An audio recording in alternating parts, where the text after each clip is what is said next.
Good afternoon. Welcome to Coco Gauff's press conference. First question, please. Coco, how would you describe what you've learned from the experience here this week? I learned a lot. I learned how to play in front of a big crowd. I learned what it was like to be under pressure. I learned a lot, and I'm really thankful for this experience. You seem to be suffering from some kind of stomach problems while you're out on the court. Can you tell us what happened or what that was? Yeah, I wasn't feeling 100% today, but I still tried my best, and Simona played really well. Can you tell us what was wrong? Was it stomach cramps? To be honest, I don't know, so I have to figure that out. I think it's safe to say that everyone in the UK absolutely adores you, and when you get out on court you almost have as much support as Andy Murray. Yeah. Do you feel like you've almost had the advantage, like the home advantage, with the crowd behind you and everyone in Britain loving you? Yeah, definitely. It was really surprising because you don't really expect this kind of support when you're in another country, not in your home country. But I really did feel like I was probably playing in New York somewhere. But yeah, I'm just really happy and happy that people believe in me. At the back over here. Yep, over here. Coco, there is a famous quote here at Wimbledon, about triumph and defeat, yeah. And you did experience both here. Mm-hmm. So, how can you tell us about a little bit? How did you face those two, circumstances?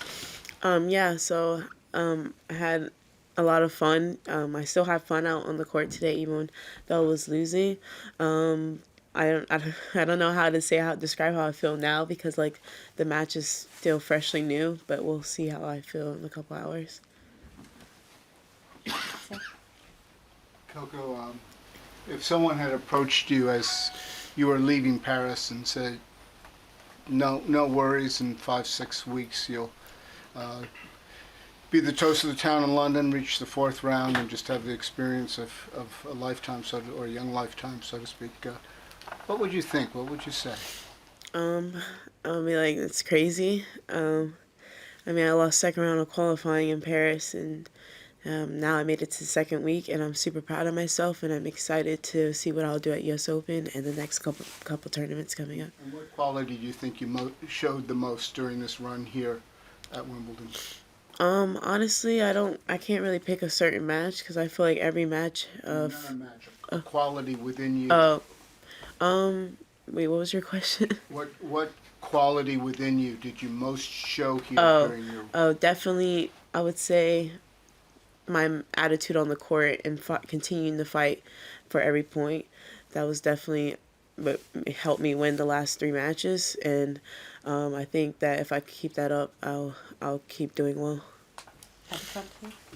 You're still only 15 years old. How will you move on from this, and do you accept the rule of the WTA that it's a restricted tournaments to play, or you say no, I'm fit, I'm healthy, I can play a full schedule from now? Yeah, I definitely understand why the rules are there. It's definitely to protect the player, but obviously I will want to play more, but we'll see how. I heard the rule is under review, so we'll see what happens there. Years and years from now, somebody asks you about, hey, that first Wimbledon. Mm-hmm. What do you think will stick out in your mind as the strongest memory from this wild ride you've had here? Definitely the crowd. They've been amazing. Even this match, even though I wasn't feeling my best and I wasn't playing my best, but they were still supporting me no matter what. Coco, you've had an incredible tournament. You've reached the last 16 of a major. What's the next goal you're looking forward to, say, for the next 5-6 months?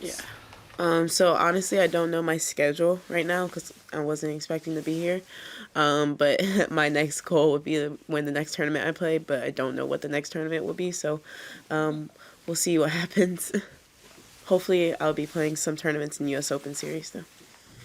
Just to follow up on the scheduling issue, if it were your choice, do you feel ready to go out on tour full time? Would you like to play full time now?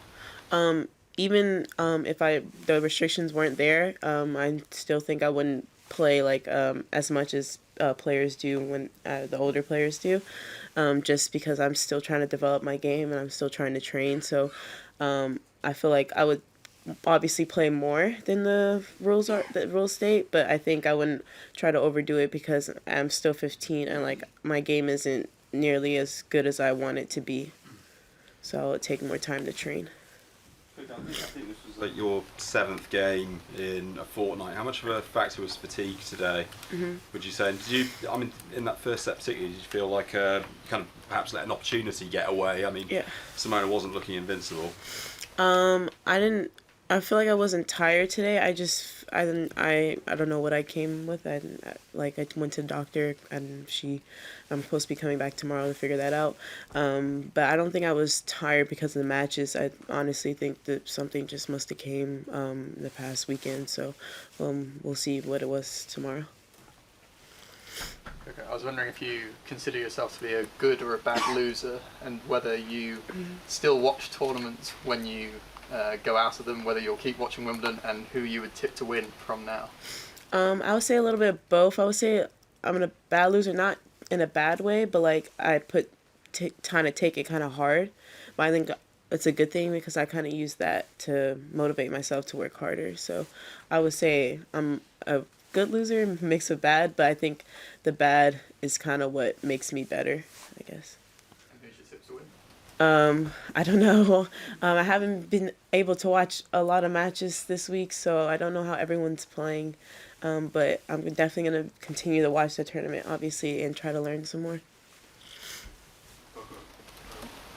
The tournament started like miles away in Roehampton. Yeah. Just curious, like, it's been 2 weeks. Does it feel longer than that after all that's happened in such a short space of time? It definitely feels like everything happened so quickly. Like, each day has been going by pretty quickly because because most of the time I've been finishing pretty late in my matches, so the day's like kind of over by the time I get on court. So, but these past 2 weeks have been amazing, and I'm excited to be back next year. Outside of tennis, do you have an idol? Do you have someone who really inspires you? Yeah, Beyonce, Rihanna, Michelle Obama. It's many people. The list goes on, but I'm mostly look up to the females because, but yeah, I have a lot of on court and off court role models. I would say the off court role models kind of shape my personality a lot, and then the on court role models kind of shape my game. You seemed quite annoyed to lose today, Coco, and yet you lost to a former world number one, so obviously there's no disgrace in that. Is the fact that you were annoyed a sign of how competitive and ambitious you are as a I don't feel like I was annoyed. I was obviously disappointed. I don't really... I would be disappointed in any loss, no matter if I was playing a former world number one or somebody younger than me. I think I just need to go back to work and keep working hard and get ready for my next couple tournaments. At the back, yeah. Serena said herself that she was nothing compared to you when she was your age. She said it was like incredible how much more she was at this age than she was. She was really impressed by that. I don't know if you've talked to her about that, and if so, what's your response? Yeah, I haven't spoken to her since she said that. I didn't know she said that, but that's pretty cool that she said that. Obviously, I still look up to her, even though we're playing the same tournament.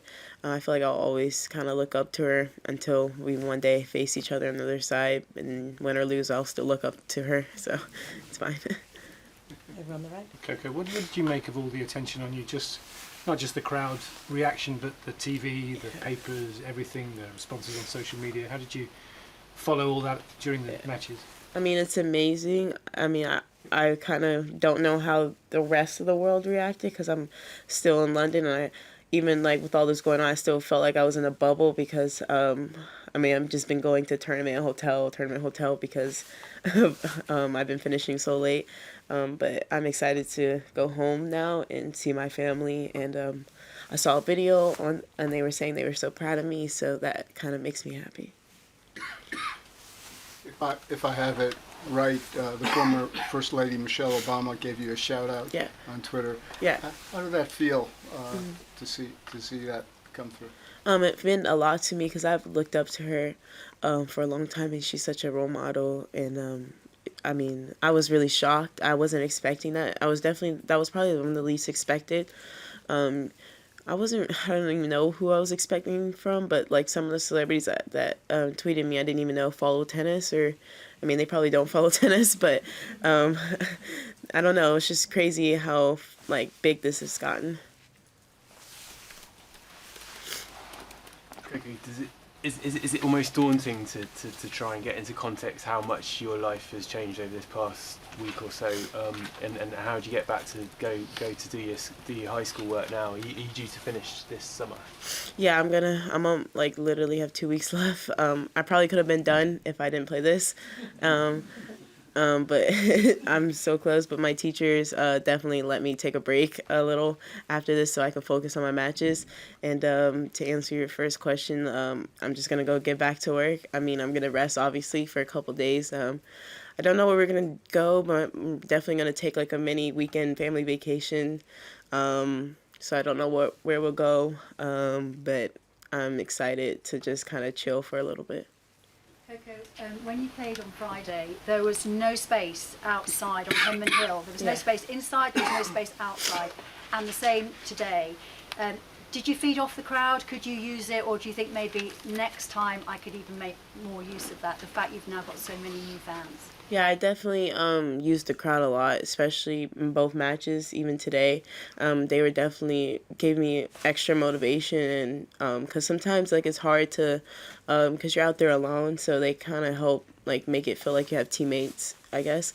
But tennis is definitely different from the other sports, so I think having the crowd is definitely an advantage considering you don't really have anyone on the court to cheer you on.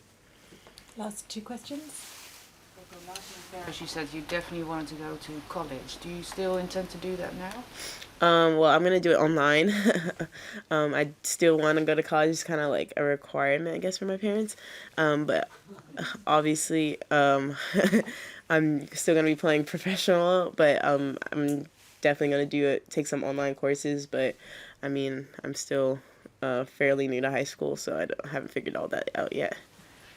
This was something of your introduction to the world for many new fans, people even beyond tennis. Yep. What do you hope they learned about you? I hope they learned about me that I'm a fighter and I'll never give up. And I hope they learned from me that, I mean, anything is possible if you work hard and just continue to dream big. I mean, like I said, if somebody told me this maybe 3 weeks ago, I probably wouldn't believe it. But I think just putting in the work definitely raised my confidence because I knew how hard I worked and I knew what shots I could make and what was possible.